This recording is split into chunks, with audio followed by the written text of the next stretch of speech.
Welcome back, everybody, and welcome to the first of potentially more than one. I mean, it could be a thing. The Crawler Canyon Quickview, which is like a review, but instead of when I review tires and take an hour, we're going to try to do this one, quickly. So first things first, this gentleman here is Jolly Green.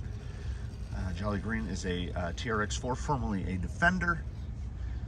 He is the first crawler that I ever bought, and virtually nothing of his stock condition remains. He is not lightweight. He weighs 8 pounds 11 ounces, and he has had a real history with servos. Not because they break or there's anything explicitly wrong with them, just because I don't know, but for whatever reason, Jolly Green gives up his servo to other rigs seemingly all the time. So that is what we are here to take a quick view of today. Jolly Green in his history, I believe, started with an AGFRC A73, the little red case, rated at 32 kilograms, and is a superb performing servo. He then jumped the line and went straight to an AGFRC A86, which on 3S Direct is like 1,100 ounces, I think. Maybe it's 900 at 3S and 1,100 on 4S. After that, he went to an NSDRC RS-800 V2, but still on 3S. He sacrificed that because there was another rig running 4S, and he was moved to an AGFRC SA75. I tend to like to stick around 500 ounces. Any amount of power beyond that is just a bonus, in my opinion. And now, as he had to sacrifice his SA75 to Zoidberg for his four-wheel steer configuration, Jolly Green finally got a new servo, and it is hopefully a servo that he will get to keep. And it is the servo that we will be talking about today in some small detail, the NSDRC RS-800 V2, which will be running on 3S. The servo itself is rated for 2S, 3S, or 4S direct power use. And there's a utterly ridiculous Hobbywing Axe V2 3300 kV in here. So that is a 3S max setup, so that servo will not see more than 3S. At 3S, this servo is rated for, if memory serves, and I will double check and throw up a little graphic, 900 ounces of torque, which is more than enough for anything, even this guy at 9 pounds. That was, I don't know what that was. So I would put the RS800 in the price range of what at least I would call a premium servo. It's $120 after tax and shipping to your location. You're probably realistically looking at about $135, which is perhaps more than some people are comfortable with spending. But I come from the old days of where your choices were basically, you could get a big Airtronics, you could get a big Savox, you could get something like that. So these days, I'm just pleased to pay under $200 for a servo. And I mean, the idea of a $60, well, now $80, but even an $80 radio, to me is unbelievable. I mean, because I come from the days of Airtronics M8s and Futaba, what were they, 4 PM? So we're talking $400, $500, $600 radios. So anyway, we're not here for a history lesson. We're here to talk about this servo. And as you'll notice, do you hear that? I mean, you don't hear anything. That's the point. It's got no idle hum at all. It's nice and quiet, which is a thing for me. And then what you do is you get yourself into a spot like the 3300. So we get ourselves in a spot where we can kind of wedge a steering wheel like, we'll get right in there. yeah, I don't know, you know, I'm not a servo tester guy. We're not going to get that into it, but it has enough, and it doesn't, what I kind of call bleed. It doesn't, the torque that it's producing doesn't bleed off. You can see it, that body rise is just pure servo torque. So we can lock it down into that little spot, and then we'll try to push this out. Ooh, I mean, you know, if you're gonna test something, you gotta test it. So the number one for me is, it's gotta be quiet. And then it's gotta hold its torque. And that buzz right there, if you can hear the buzz, well, see, there's no buzz now because that's the motor. Right there, the hum. That's the motor. The servo is dead silent, and it will hold. The speed is, you know what? I think the speed might actually be perfect. I've got some servos that I have to dial in expo and dual rate because, I mean, there is such a thing as too fast of a servo. I don't know if there's such a thing as too torquey of a servo. Look at that. That's just, it's torquing past the grip of the tire, which is what I want.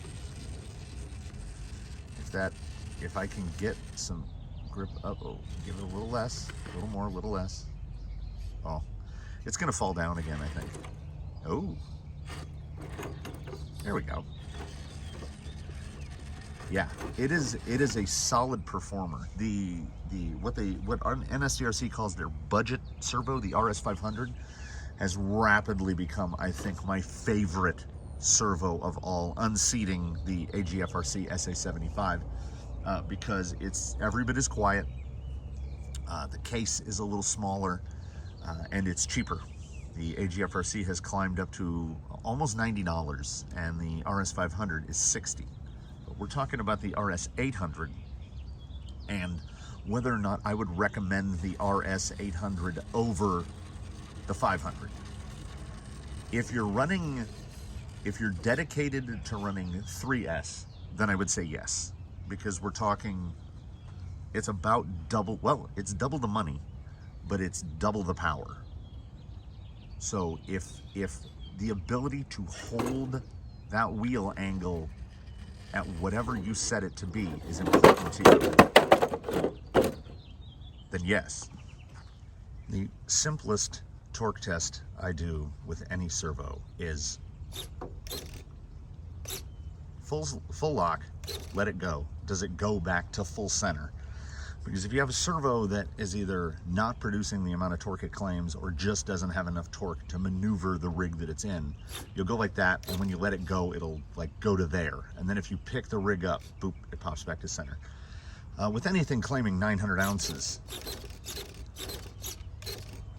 that's not going to be an issue. It also, you can tell it doesn't have that, what I would consider the too much speed, which is where if you give the knob a flick, it doesn't get the twitchy twitch. It seems, at least on 3S, to be about the perfect amount of speed. And it will hold angle. Like, I can't outpower the steer angle of the servo. It will stay right there.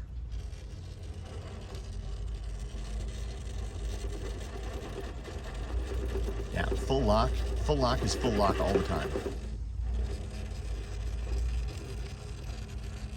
Ooh.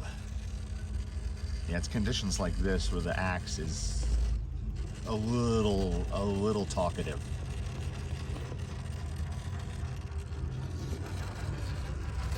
So I think the servo in this application is pretty well near perfect. That motor setup is, I don't know what that's for. Like I say, my first crawler, I didn't know about things like low KV. I come from the day of, you got a sedan and put like a 7700 in it. So I was like, 3300. That seems like a compromise. And as you can see, things do not get treated kindly around here. Servo horn seems fine. Servo is, of course, okay. And most importantly, just dead silent, the way it should be. So as I promised, this to be a quick view. Let's walk it over a little. The NSDRC RS-800 V2 certainly gets my stamp of approval. I knew it would, you know, preconceived notion. I knew it would be good because the budget $60 RS500 is an excellent servo, and this is a superb servo. So if you're looking for something in that price range, and I recommend direct power for everything, because I run only 3S or 4S. So if you're running 3S or 4S, the RS800 V2 is a no-doubter, really. Even at the price point, at the $120 price point, I can't off the top of my head think of a competitor. This is producing specs right in line with the AGFRC A86, which is an absolute unstoppable monster of a servo, but is also like $175, and that's a little pricey. You could almost get an RS800 and an RS500 for the price of an A86. So again, before this gets out of hand, the NSDRC RS800 V2. Recommended? Absolutely. Letter grade, it's an A performer. Dead quiet, lots of torque, just the right amount of speed. Moves a 9-pound rig around like it's nothing. Like, that's the highest traction surface you can get on, pretty much. And it will hold. Let's put all the weight on it on the down. Yeah, it will just hold all day.